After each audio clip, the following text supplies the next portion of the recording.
எல்லாத்துக்கும் தடை போட்டாச்சு. தடை போட்டு பெரியார் மேலும் அண்ணா மேலும் வழக்கு போட்டது எங்கே? இந்த திருச்சிராப்பள்ளியில். சாதனை கதையும் இங்கேதான், கண்ணீர் கதையும் இங்கேதான். பெரியார் மேல் வழக்கு. ராமசாமி ராமசாமி ஈவே ராமசாமி என்று 3 முறை கூவுகிறார். குற்றவாளி கூண்டிலே பெரியார் இருக்கிறார். நீதான் பொன்மொழி போட்டியா? நான் தான் போட்டேன். 6 மாதம் சிறை. சிறை வேண்டாம் என்றால் 1000 ரூபாய் அபராதம். நான் அபராதம் கட்ட மாட்டேன், சிறைக்கு போறேன். அண்ணாதுரை அண்ணாதுரை அண்ணாதுரை என்கிறார்கள் 3 முறை. அண்ணா வருகிறார். ஐயா முகத்தை பார்க்கறதுக்கு. ஏன்னா இப்பதான் கட்சி பிரிந்திருக்கிற நேரம், 49 செப்டம்பர்ல பிரிந்திருக்கிறது. இது நடக்கிறது அடுத்த ஒரு ஆண்டுக்குள்ளேயே நடக்குது. அண்ணாதுரை அண்ணா வந்துட்டார். குற்றவாளி உள்ள நிற்கிறார். ஆரியமா இது எழுதினாயா? ஆரியமா எப்போ வந்தது? திராவிட நாட்டில் வந்தது. புத்தகம் வந்தது 45ல் 3 மதிப்பு வந்துருச்சு. 15,000 படிக்கு மேல விற்பனை ஆயிடுச்சு. அதுக்கு மேல வழக்கு போடுறாங்க. 50ல் வழக்கு போடுறாங்க. தேலுக்கு அதிகாரம் சேர்ந்து விட்டால் தன் கொடுக்கால் வேலைக்கு வேலை விளையாடும் எந்த விழா? பாரதிதாசன். எப்பொழுதெல்லாம் தேல்களுக்கு அதிகாரம் கிடைக்கிறதோ அப்பொழுதெல்லாம் கொட்ட முடியும், நறுக்க வேண்டும். அது அன்று அப்படித்தான், இன்றும் அப்படித்தான். கொட்டதே கொட்டதான தேலோட இயல்பு. அதுதான். அதிகாரம் கிடைச்சா அப்படிதான் பண்ணோம். அண்ணாதுரை என்றார்கள். வணக்கம். அப்படிதான். 6 மாதம் சிறை. இல்லை என்றால் 1000 ரூபாய் அபராதம். அபராதம் கட்ட மாட்டேன், நான் சிறைக்கு செல்கிறேன். 2 பேருக்கு சிறை. இதே திருச்சியிலே தான் சிறை. இந்த திருச்சி மாநகரிலே தான் பெரியார் சிறையில இருந்தார், அண்ணா சிறையில இருந்தார். 2 பேரும் ஒன்றாக இருந்தார்கள். அப்பொழுதுதான் திராவிட முன்னேற்ற கழகம் முதல் முறையாக ஒரு போராட்டத்தை நடத்தியது. அந்த போராட்டம் தான் எழுத்துரிமை போராட்டம். எங்கள் அண்ணா எழுதிய புத்தகத்தை நீ தடை செய்வாய், எங்கள் பெரியார் எழுதிய புத்தகத்தை நீ தடை செய்வாய். நாங்கள் ஒரு புத்தகம் அல்ல, ஒரே ஒரு புத்தகத்தை படித்து எல்லோருக்கும் சொல்வோம். எல்லோரும் கேளுங்கள். அண்ணா எழுதுகிறார், ஆரியமாய் கேளுங்கள் என்று ஊர்களை கூட்டமாய் கூட்டி வைத்து அவற்றை படிக்க தொடங்கி விட்டார்கள். விற்கத்தானே கூடாது என்றால் நாங்கள் விற்கல, படிக்கிறோம். எழுத்துரிமை போராட்டம். ஊருக்கு இந்த போராட்டம் பரவிய உடனே நடுங்கி போன அரசாங்கம் பெரியார் விடுதலை, அண்ணா விடுதலை, 10 நாடு விடுதலை விட்டுவிட்டார். ஆவணப்படத்துல பார்த்துருப்பீங்களே, அங்க இருக்கிற கோவையிலே தான் ஒரு சாமியார் விட்டார். கஜ பூஜை யானையை வச்சு. உடனே ராமகிருஷ்ணன் விட்டார். கழுதை ஊர்வலம். படத்தில் கஜை, கஜம், யானை. எங்களுக்கு கழுதை. ஈழம் காயக்கட்டு ஊர்வலம். அழிவு மண்டையோட்டு ஊர்வலம். புதுமையா சிந்திப்பார், புதுசா. அப்படித்தான் அங்கே எழுத்துரிமை போராட்டம் என்ற ஒரு புதிய வடிவம். பொதுக்கூட்டத்துக்கு அனுமதி மறுத்த பொழுது அனுமதியை மறுத்து நான் பேசுவேன் என்று முதல் முறையாய் பேசி 3 மாதம் சிறை தண்டனை பெற்றவர் எந்த ஊர்க்காரர்? இந்த திருச்சிராப்பள்ளிக்காரர். உங்களுக்கு யாருக்கும் தெரிந்திருக்க வாய்ப்பே இல்லை. யாரும் பேசுவதே இல்லை அவர் பேரை பற்றி. எழில்மாறனாவது பேசணும், சொல்லுங்க. வானமாமலை அவர் பெயர். அந்த வானமாமலை தான் கடைசி வரை அவர் திருமணமே செய்து கொள்ளாதவர். எங்கள் தந்தை சொல்லுகின்ற திராவிட நாடு கிடைக்கும் வரை நான் திருமணமே செய்து கொள்ள மாட்டேன் என்று வாழ்ந்தவர்கள் நமக்கு தெரிந்த 2 பேர். ஒருவர் விருத்தாசலம் ராசு, கடைசி வரைக்கும் திருமணமே செய்து கொள்ளவில்லை, அதிலேயே மாண்டு போனார். இன்னொருவர் இந்த திருச்சி மாநகரில் இருந்த வானமாமலை. பெரம்பலூர் நாரணாமங்கலத்திலே கூட்டம் போடக்கூடாது, பேசக்கூடாது, அதுக்கு தடை போட்டு விட்டார்கள். நான் பேசுவேன், பேசினார். பேசியவரை கைது செய்தார்கள். 3 மாதம் சிறை. அந்த முதல் சிறை அவர்தான். திமுக கழக வரலாற்றில் பேசுவதற்கான தடை விதித்த பொழுது அந்த தடையை மீறி பங்கேற்றவர், சிறை சென்றவர், 3 மாத சிறை சென்றவர் வானமாமலை. அவருடைய வரலாறு தெரியல, நினைவுபடுத்தவும். இப்ப ஆவணப்படம் போடலன்னா இங்க பல பேருக்கு நம்முடைய கோலாவர்களை பற்றி என்ன தெரியும்? ஏதோ கடவுள் இல்லை, பாப்பா ஒழிய அப்படின்னு பேசிக்கிட்டு இருப்பார். இந்த போராட்டங்கள்லாம் பாத்தீங்களா? அவையெல்லாம் என்ன போராட்டம்? அவையெல்லாம் பகுத்தறிவுக்கு மட்டுமான போராட்டங்களா? மக்களினுடைய ஒவ்வொரு துளி செய்திக்கும், ஒவ்வொரு முன்னேற்றத்திற்குமான போராட்டம். வளர்வண்டி, மலை ரயில், மின்வண்டி, ஒவ்வொன்றுக்கும் சமூகத்தை பாதிக்கின்ற எல்லா சிக்கலுக்கும் போராடியவர். அப்படித்தான் இந்த வானமாமலை என்ற பெயர் பெரும்பாலும் அது நெல்லையிலே உள்ள பெயர் தான். அவர் இளை மாவட்டம் சேர்ந்தவராகத்தான் இருக்க வேண்டும். அந்த வானமாமலை தான் இப்படி கைதானார். 3 மாதம் சிறையிலே இருந்தார். பெரியார் கைது, அண்ணா கைது, 2 பேரும் கைது. 10 நாளில் விடுதலை என்று விட்டார்கள். செய்தி பெரியாருக்கு போய்விட்டது, பெரியார் வந்து விட்டார், பெரியாருக்கான வாகனம் வந்து விட்டது. அண்ணாவுடைய கட்சி ஒரு தான் அங்குதான் கூட செல்வாக்கு இல்லை, செய்தி பரவவில்லை, வாகனம் வரவில்லை. பெரியாருக்கு வண்டி வந்த உடனே வாகனத்தில் ஏறிட்டார். அண்ணா மட்டும் தனியாக நிற்கிறார். இந்த திருச்சியில், இந்த திருச்சி மாநகரில், திருச்சி மாநகர சிறையில் அண்ணா தன்னந்தனியாக இருக்கிறார். இன்றைக்கு பேரறிஞர் அண்ணா அண்ணா சிலைக்கு அருகில் வாருங்கள் என்று விடுதலை விரும்பி நமக்கு அடையாளம் சொல்றார். சிலையை சொல்லி அன்னைக்கு அவரே சிலை போல நிற்கிறார், யாரும் இல்லை. உடனே ஐயா தான் பார்த்தார், அண்ணா துறை நம்ம வண்டியில வராரான்னு கேளுங்க அப்படின்னு. அவர் தந்தை, எல்லாத்துக்கும் தந்தை தான். அண்ணா துறை வர்றாரான்னு கேளுங்க என்றார். வேற வழி இல்லை, வண்டியில ஏறிட்டார். ஐயா நேரா பார்த்துக்கிட்டு இருக்கார், பெரியார் அந்த பக்கம், அவருக்கு எதிர்பக்கம் பார்த்துக்கிட்டு உட்கார்ந்து இருந்தார் அண்ணா. ஏன்னா முகத்தை பார்த்தா மாறிட்டு போக்குறது. சிறைக்குள்ளேயும் அப்படித்தான். ஐயா உள்ள இருந்தா அண்ணா வெளியில இருப்பார். ஐயா வெளியில இருந்தா ரெண்டு பேர் உள்ளே வெளியே அப்படிதான் இருப்பாங்க. ஏன்னா பெரியாரை பார்த்து விட்டால் மனம் மாறிவிடும் என்ற எண்ணம். இந்திய சீன 63 நடந்த பொழுது இதே சூசையப்பர் கல்லூரியில எல்லா கட்சிகளும் மேடை ஏறிய பொழுது பெரியார் இருந்தார், அண்ணா இருந்தார். பெரியார் பக்கமே குடும்பமுடையவர் அண்ணா. அவ்வளவு அவர் மேல மரியாதை. பார்த்தால் மனமாற்றம் ஏற்பட்டுவிடும், ஏதாச்சும் ஒரு தடுமாற்றம் ஏற்பட்டுவிடும் என்பது. ஆட்சிக்கு வந்த பிறகுதானே இங்க வந்தா, இந்த பெரியார் மாளிகைக்கு வந்தா. அன்றைக்கு 50 அதே தான், 10 நாள்ல வெளியே வந்தாச்சு. ஆனா பெரியாருக்கு தான் வாகனம். பெரியார் வாகனத்தில் எதிர்பக்கம் பார்த்துக்கிட்டே உட்கார்ந்துருக்கிறார். நேரே பெரியார் மாளிகை வந்து விட்டது. இந்த திருச்சி மாநகரை பேசினால 2 இடம் தான் முக்கியம். ஒன்று முனிசிபல் பப்ளிக் ஹால், அதாவது பேர். பிறகுதான் அதற்கு வைக்கப்பட்ட பெயர் தேவர் மன்றம், தேவர் ஹால். முதல்ல அந்த பேர் கிடையாது, முனிசிபல் பப்ளிக் ஹால் தான் எல்லாத்துலயுமே. இன்னொன்று பெரியார் மாளிகை. எல்லா வரலாறு இந்த 2 வச்சுதான். தமிழ்நாட்டின் தலைவிதியை தீர்மானித்தவை இந்த 2 இடங்கள் தான். அது எத்தனை மணி நேரம் வேணாலும் பேசலாம். 9 மணி இப்படி ஆயிடுச்சு.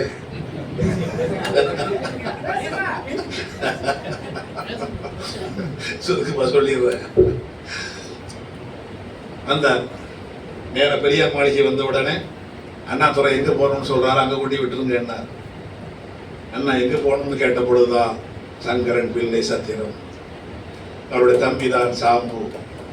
சங்கரன் பிள்ளைக்கும் சாம்புவுக்கும் உள்ள வரலாற்று செய்திகளை எல்லாம் நினைவுபடுத்த வேண்டும். இருக்கிற யாராவது அவற்றை எல்லாம் கொஞ்சம் நினைவுபடுத்த வேண்டும், எழுத வேண்டும். அவ்வளவு பெரிய வரலாறு எல்லாம் உள்ள ஊர் இந்த திருச்சிராப்பள்ளி. இந்த திருச்சிராப்பள்ளியில 1950 தான் பெரியார் தனக்கென்று ஒரு இடம் வேண்டும் என்று நினைத்தார். பெரியார் திருச்சிக்கு வந்தால் தங்குகின்ற வீடு கலிய பெருமாள் வீடு. யார் அந்த கலிய பெருமாள்? நீலாவதி ராமசுப்பிரமணியம் என்ற பெயர் நீங்கள் கேள்விப்பட்டிருப்பீர்கள். நீலாவதி அவங்க நாயுடு வகுப்பு, ராமசுப்பிரமணியம் நகரத்து செட்டியார். 2 பேருக்கும் ஜாதி மறுப்பு திருமணம் நடந்த பொழுது இவங்க ஒத்துக்கிட்டாங்க. ஆனால் நகரத்தார் எதிர்ப்பு. அன்னைக்கும் எதிர்ப்பு, இன்னைக்கு எதிர்ப்பு தான். அவங்க அவளை எளிதில் விட்டு கொடுக்க மாட்டாங்க. அந்த ஜாதி மறுப்பு திருமணம் செய்து கொண்ட நீலாவதியும் ராமசுப்பிரமணியமும், நீலாவதியின் தந்தையார் தான் கலிய பெருமாள். இங்கே ஒரு கலிய பெருமாள் இருக்கிறார், ஆணிமுத்தினுடைய அணுக்கத்தோழர் அவர். அந்த கலிய பெருமாள் வீட்டில் தான் பெரியார் தங்குவார். அப்படி ஒரு முறை வந்த பொழுதுதான், ஏன் கலிய பெருமாள் சோகமா இருக்கிறீங்க என்று பெரியார் கேட்பார். என் பையனுக்கு மருத்துவத்துக்கு விண்ணப்பம் போட்டிருந்தேன். மருத்துவம், மெடிக்கல். மெடிக்கல்னா எம்பிபிஎஸ்ஸா? எம்பிபிஎஸ்லாம் அப்போ கிடையாது. அப்போ அதுக்கு பேர் LMI, LMS. இதுதான், இந்த 2 தான் அப்பெல்லாம் பட்டம். எம்பிபிஎஸ் எல்லாம் பின்னால் தான் வந்துச்சு. கிடைக்கல. ஏன் கிடைக்கல? சமஸ்கிருதம் ஒரு பாடமாக வச்சுருந்தான். சமஸ்கிருதத்தை படிக்கிறவன் நம்ம பையன் எங்கே படிப்பான்? அந்த படிக்கிற வாய்ப்பெல்லாம் பாப்பானுக்கு தானே. அவங்க தான் கிடைக்கிது எல்லா இடமும். நம்ம பையனுக்கு கிடைக்கல, என் பையனுக்கு கிடைக்கல. இன்னொன்று பெரியாருக்கு அப்போ தான் தெரிஞ்சுது. உடனே பணக்கரசருக்கு பேசினார். அது வரைக்கும் மருத்துவ கல்வியிலே ஒரு பாடமாக இருந்தது சமஸ்கிருதம். அந்த சமஸ்கிருதத்தை வெற்றி பெற்றால்தான் அந்த சேர்க்கையே கிடைக்கும். பணக்கரசர்கிட்ட சொன்ன உடனே பெரியார் சொல்லிதான் மருத்துவ கல்விக்கு எதுக்கு, அதுவே அலோபதி மருத்துவம், ஆங்கில மருத்துவம். ஆங்கில மருத்துவத்துக்கு எதுக்கு சமஸ்கிருதம்? சமஸ்கிருதம் இனிமேல் இல்லை என்று ஆணையிட வைத்தவர் பெரியார். இந்த கலிய பெருமாளுக்காகத்தான். கலிய பெருமாள், அதனாலதான் உங்களுக்கு அந்த பேர் வச்சிருக்கிறார். அந்த கலிய பெருமாளுடைய மகள் தான் நீலாவதி. சாதி மறுப்பு திருமணம் செய்து கொண்டவர் தான் ராமசுப்பிரமணியம். நேரம் அந்த மலைக்கோட்டைக்கு நேரம் தான் வீடு. அடுத்து அவர் தங்கிய எதுக்கு விஸ்வநாதம், அதுவும் அதே வீதி தான், அதே மலைக்கோட்டை. காரணம், சுயமரியாதை இயக்கத்தினுடைய பொதுச் செயலாளர் கையாப்பி விஸ்வநாதம். பல பேருக்கு அதுவே தெரியல. முத்தமிழ் காவலர் கையாப்பி விஸ்வநாதம் அவர்கள் 1938 வரை பொதுச் செயலாளர் 44 வரை கட்சியில் இருந்தார். அவர்தான் இங்கே அவருடைய வீடு, அவங்க வணிகமெல்லாம் உறையூர் சுருட்டு தானே, அமெரிக்காவுக்கு ஏற்றுமதி, பெரிய வணிகர், நல்ல செல்வர், அங்கதான் தங்குவார். எனக்கும் ஒரு வீடு வேணும் என்று நினைத்த பொழுது அப்பொழுதும் கிடைக்கல. பிறகு தங்கியது நீலாவதி ராமசுப்பிரமணிய வீட்டுக்கு நல்லா போயிடுவார். பிறகுதான் தென்னூர்ல இருந்தவர் தான் இந்த திருச்சி மாநகரம் மறக்கக்கூடாத ஒரு மாபெரும் மனிதர். அவர் வழக்கறிஞர், அம்மா பெருமையோடு சொல்லணும், இப்போ வேதாச்சலம். எந்த கூட்டத்துக்கு கூப்பிட்டாலும் காசு வாங்காமல் வரக்கூடிய வேதாச்சலம், கையிலே குடையோடு வரக்கூடிய வேதாச்சலம், குழந்தை இல்லாத காரணத்தினால் கட்சி தொண்டர் அத்தனை பேரையும் குழந்தையாக நினைத்த வேதாச்சலம், வருகின்ற அத்தனை பேருக்கும் நெய்யிலே சுட்டுக்கூடி என்று மனைவியிடத்திலே ஆணையிடுகின்ற வேதாச்சலம். அவர் வீட்டில் பெரியார் தங்குவார். அவர் வீடுதான் இந்தி எதிர்ப்பு 38 போராட்டத்துக்கான காலம் அலுவலகம். அவருடைய வீடுதான் இருக்கிற இடம் தென்னூர். அவர் தான் பெரியார் மாளிகையை வாங்கி கொடுத்தவர். நம்முடைய அண்ணன் செல்வேந்திரன் கிட்ட கேளுங்க, தெரியும் அதெல்லாம். வேதாசலம் இறந்த பொழுது 2 நெஞ்சிலையும் பொம்பளையை போல மாரடிச்சுக்கிட்டு வந்தவர் பெரியார். பைட்டியா பைட்டியா பைட்டியா அடிச்சுக்கிட்டு வந்தவர் பெரியார். அந்த வேதாச்சலம், அந்த வேதாச்சலம் வீட்டில் தங்குவார். வேதாச்சலம் சொல்லிதான் பெரியார் வாங்க முயன்ற வீடு வள்ளத்தில் இருந்த மாவட்ட செயலாளர், மாவட்ட ஆட்சியருடைய பலமனை பங்களா, அதுதான் வாங்க போனார். அப்ப எங்க அப்பாலாம் கூட போயிருக்கிறார். எங்க அப்பா 44 இருந்து கட்சியில் உள்ளவர். எனக்கு பேர் வைத்தவரே பெரியார் தான். அங்கே போன பொழுதுதான் அந்த கட்டிடத்துல போய் தன்னுடைய தடியாளர் ஒவ்வொரு இடத்துல இப்படி தட்டி தட்டி பார்த்தாராம் பெரியார். வேண்டான்ட்டார். பிறகு வாங்கியதுதான் 50,000 ரூபாய்க்கு இந்த புத்தூர் பெரியார் மாளிகை. 1950 50,000 ரூபாய் தான் அதனுடைய விலை. வாங்கி கொடுத்தவர் தீப்போ வேதாச்சலனா. 50 தான் வாங்கினது. அந்த 50 தான் நமக்கான, அதோட முடிச்சுக்கிறேன், பணம் போயிட்டே இருக்கும். அந்த 50 தான் நமக்கு அவரவர் எண்ணிக்கைக்கு ஏற்ற வகையில் படிப்பிலும் வேலை வாய்ப்பிலும் இடம் கொடுங்கள் என்று சமூக நீதி கொள்கையை வலியுறுத்தி நாம் ஆணை பெற்றது 1921. 22 ஆணை போட்டோம், 24 ஆணை போட்டோம். எந்த ஆணைக்கும் மசூதி கொடுக்கல. உட்கார்ந்துருந்தவங்க எல்லாம் பார்ப்பனர்கள், நீ ஆணை போடு, நடைமுறைப்படுத்துவது நான் தானே. நடைமுறைப்படுத்தல. 27 தான் நடைமுறையாச்சு. 1927 தான் நடைமுறையானது. 34 பெரியார். இது என்ன மாநில அரசு எண்ணிக்கை குறைவுதான், அதிகமான வேலை வாய்ப்பு கொட்டி கிடப்பது ஒன்றிய அரசியல். ஒன்றிய அரசியல் கூட என்றால் வாங்கி கொடுத்து விட்டார். இந்தியாவிலேயே முதல் முறையாய் ஒன்றிய அரசியல் இடஒதுக்கீடு பெற்று தந்தவர் யார்? தந்தை பெரியார். 34 பெற்றுக் கொடுத்தார். பிற்படுத்தப்பட்டவர் என்பதற்கு ஒரு துறை அமைத்தது இந்தியாவிலே எங்கே? தமிழ்நாட்டில். கோபமாந்தூர் ராமசுவாமி ரெட்டியாரை வைத்து அதை நிறைவேற்றி காட்டினார். இத்தனை நடந்தது. 50 வந்தது, நாடு விடுதலை பெற்று விட்டது. அரசியல் விடுதலை 47ல. 50ல வந்தது அரசியல் சட்ட நடைமுறை. 50ல எல்லா குழுக்களிலும் பார்ப்பனர்கள் உட்கார்ந்து கொண்டார்கள். அல்லாடி கிருஷ்ணசாமி, KM முன்ஷி, எல்லாரும் அரசியல் குழு, எல்லா குழுக்கள்லையும் இருப்பாங்க. அவங்க தான் இடஒதுக்கீட்டுக்கு இடமில்லாத வண்ணம் நன்றாக பார்த்து கொண்டார்கள். தமிழ்நாட்டிலிருந்து போனவர்கள் எல்லாம் நியமனம். அவங்களுக்கு சட்டமும் தெரியாது, சமூக நீதி கொள்கையும் தெரியாது. அதனால் பார்ப்பனர்கள் என்ன செய்கிறார்கள் என்பதும் தெரியாது. எல்லாம் செஞ்சுட்டான். இதுவரைக்கும் வந்த இடஒதுக்கீடு எதுவும் செல்லாது என்று சட்டத்திலேயே மாற்றிவிட்டார்கள். 50 ஜனவரி 26 குடியரசு நாள் வந்தது. பிறகுதான் தெரிந்தது 21 ஆணை போட்டு 27 நடைமுறையாகி நாம் பெற்று வாய்ந்த அத்தனை இடஒதுக்கீட்டு கொள்கைக்கு இனி இடம் இல்லை என்று சட்டம் பேசியது. சட்டப்படி பெற்று விட்டார்கள். உடனே பெரியார் அறிவித்தார், சட்டத்தை மாற்றி என்றார். சட்டம் என்பது வேத புத்தகம் போன்றது, இதை மாற்ற முடியாது என்றார்கள். பொழுது 180 முறை மாற்றிட்டாங்க இன்னைக்கு. அப்ப மாற்ற முடியாது என்றார்கள். அதோட விடல, உனக்கு இருக்க பிடிக்கலன்னா மூட்டை முடிச்சுகளோடு நாட்டை விட்டு வெளியேறு என்று அறிவித்தார் அன்றைய தலைமை அமைச்சர். பெரியாரை நோக்கி சொன்னார். இதெல்லாம் நடந்தது. பெரியார் எந்த பெரியார் மாளிகை இந்த திருச்சிராப்பள்ளியில் வாங்கினாரோ இதே திருச்சிராப்பள்ளியில் மாநாடு கூட்டினார். வகுப்புரிமை மாநாடு. வகுப்புரிமை மாநாடு கூட்டியது அங்கேதான். திராவிடர் கழகம் 1944 உருவானது. 44 உருவான திராவிடர் கழகம் 1945 முதல் மாநாட்டை நடத்தியது இந்த திருச்சிராப்பள்ளியில். இப்பொழுது இருக்கிற அரசு மருத்துவமனைக்கு அருகிலே இருக்கின்ற அரசு மருத்துவமனைக்கு பக்கத்தில் அன்றைக்கு மைதானத்துல தான் நடந்துச்சு. அங்கேதான் முதல் நாள் மழை, கடுமையான மழை. அந்த மழையிலே அடுத்த நாள் மாநாடு நடக்குமா, நடுநாள் மாநாடு நடக்குமா என்ற ஒரு ஐயம் வந்த பொழுது பெரியார் வேட்டியை மடித்துக் கொண்டு மண்ணள்ளி கொட்டினார்.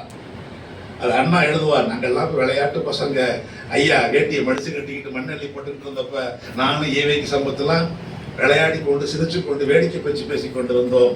ஐயாவின் பார்வையில் நாங்கள் எல்லாம் விளையாட்டு பிள்ளைகள், உண்மையிலேயே நாங்கள் அப்படித்தான் இருந்தோம் என்று மனம் திறந்து அண்ணா எழுதுவார். அப்படி கட்டினார்.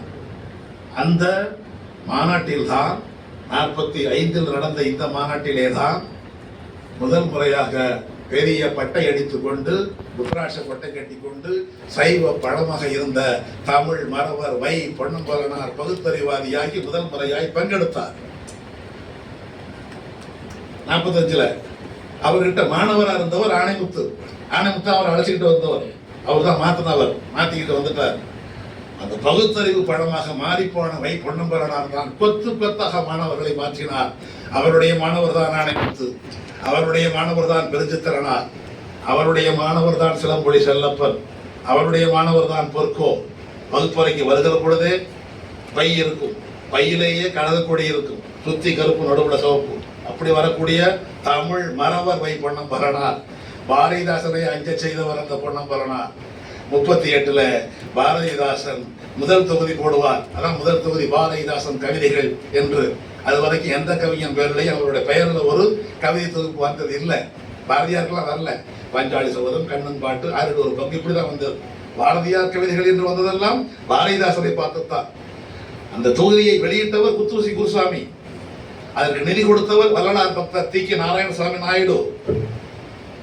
அந்த புத்தகத்திலே தான் கனியிட ஏறிய ருசியும் பாடினார குழந்தை இளவரசன், கனியிட ஏறிய ருசியும் தான் இருக்கும். பாரதிதாசனுடைய மருமகன் கரூரில் இருந்தார், அவர் புலவர் கண்ணப்பன். அங்க ஆற்றங்கரையில் உட்கார்ந்து பேசிய பொழுது கண்ணப்பன் வை பொன்னம்பலனார் நண்பர்கள். ஆற்றங்கரையில பேசிய பொழுது பொன்னம்பலனார் தான் நேருக்கு நேர் கேட்டார் பாரதிதாசரை, நீர் ஆரியத்தை எதிர்ப்பது உண்மையா?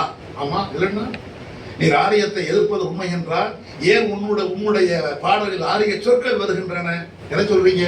கனிகளை ஏறிய ருசியும் வருது, கனிகளை ஏறிய சுவையும் என்று அல்லவா வர வேண்டும். பாரதிதாசன்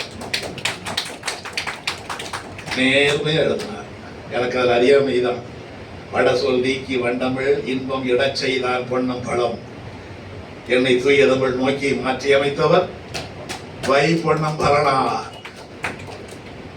இருக்கிற கீழ மாளிகை வை பொன்னம்பலனார் அவர்தான். இடச்செய்தான் பொன்னம் படம் என்றார் அவர்தான். அதுக்கு பிறகு நல்ல தமிழுக்கு வந்து விட்டார் பாரதிதாசன். அப்படி எல்லோரையும் மாற்றிய அந்த வை பொன்னம்பலனார் கலந்து கொண்ட முதல் மாநாடு 45 இந்த திருச்சிராப்பள்ளியில் நடந்த மாநாடு தான். அந்த மாநாடு நடந்த பொழுது மாநாட்டிலே ஒரே சலசலப்பு, பல்லாயிரக்கணக்கான மக்கள். ஆனா சலசலப்பு வந்த உடனே பெரியார் எப்பொழுது ஒரு பெட்டி வச்சிருப்பார், தோல் பெட்டி எடுத்து வீசுறார் மாநாட்டு மேடையிலேயே. மாநாடு முடிந்து விட்டது, எல்லோரும் புறப்படலாம் என்றார். நடுங்கி போயிட்டாங்க. என்ன ஐயா சொல்றார், ஏதோ அந்த பக்கம் பேசியிருக்கிறாங்க, இந்த பக்கம் கொஞ்சம் சலசலப்பு. மாநாடு முடிந்து விட்டது, எல்லோரும் அவரை ஊருக்கு போகலாம்னா எல்லாம் ஆயிரம் சொல்றாங்க. ஒரு தலைவன் எப்படி கட்டுப்படுத்தி வைக்க வேண்டும் என்பதை பெரியாரிடம் கற்றுக்கொள்ள வேண்டும்.